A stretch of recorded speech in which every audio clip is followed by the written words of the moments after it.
Die Cutting Essentials. This is issue 94, and what I love about it is that very often, and it's true in this case, is that not only do you get cutting dies, but you also get some stamps that coordinate. Now, what they have is a poinsettia, and this is a generously sized one, but also the outline shape. You also have a leaf, you also have the word Christmas, and you have a banner. And in the banner, these stamps were going to fit perfectly. Now let's take a look in the magazine and see some ideas for using these. Let me open up. I've gone through the magazine and I've looked at some things that really caught my eye. We'll begin with some hints and tips for using not only the cutting dies, but also the stamps. And here we go. Look at this. As I said, is a generously sized cutting die, and you can see some ideas here for using it all by itself or backing it with the outline shape that will fit behind it. So that's going to be very pretty. And you can see you can use different colors. Here's gold on the die cut piece, and then white behind it. Or you can use 2 shades of red. That's pretty. And here we have a close-up of both of them, and that looks really nice, and some step-by-steps. They're calling it a reverse embossed die cut, so that's interesting. Very pretty. And here we go. So very seasonal, and that's what we want.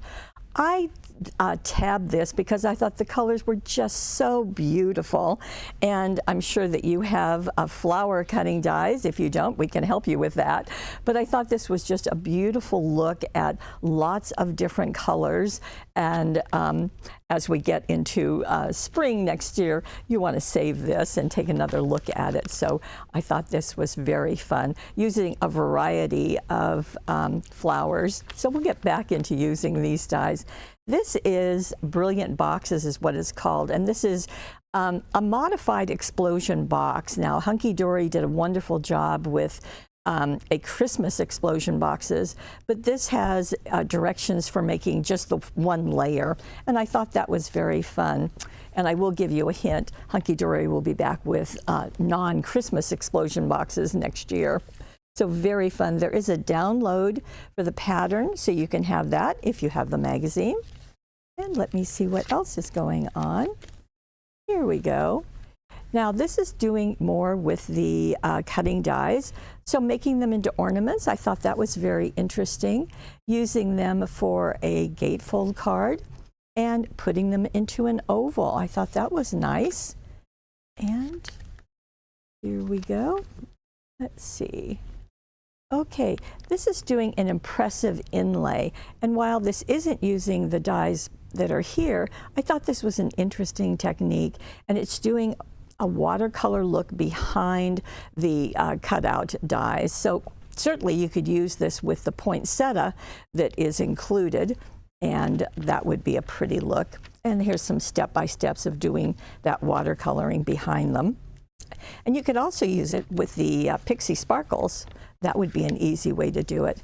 Now we're back to the poinsettia and some other ways of using it. And I thought the red and the pink is always a fun combination. And then here are some more looks, very pretty. And that completes the magazine. So here we have, again, you've got the 1, 2, 3, 4 dies, and all of these stamps to go together.